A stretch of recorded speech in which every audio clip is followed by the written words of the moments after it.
It was a strange kind of battlefield, where every stitch felt like defiance against collapse. I didn't know what I was doing exactly, only that I refused to disappear. The neighbor who bought the cushion cover came back, and she brought a friend. Soon, I was sewing tote bags, aprons, little embroidered napkins that carried more care than they carried value. I remember handing over the first tote bag to a woman I barely knew, her smile wider than the payment she slipped into my hand. That smile was worth more than the money. It was proof that I could still give something beautiful to the world. At first, I worked in secret, ashamed to call it anything more than just sewing. My pride still clung to the idea that a real job came with pay stubs and tax forms, not cash tucked into a neighbor's envelope. But shame slowly lost its grip. As orders grew, I realized I was building something of my own, however fragile. The children were wary. They still carried the confusion of the divorce, the tug-of-war of loyalty that pulled them toward their father. They visited him on weekends and returned with new sneakers and shiny gadgets I couldn't afford. I hated the comparison,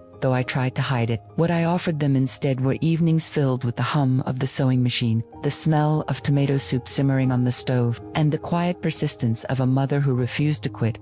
Health remained a constant worry. The tests came back inconclusive, no cancer yet, but the threat hung like a storm cloud always on the horizon. I learned to live in that in-between space, never free of fear, never entirely crushed by it either. On the worst nights, when my chest tightened with anxiety, I would spread fabric across the table and let my hands remind me that creation was stronger than destruction. Word spread beyond the neighborhood. Someone mentioned a local craft fair, and against every fearful instinct, I rented a booth.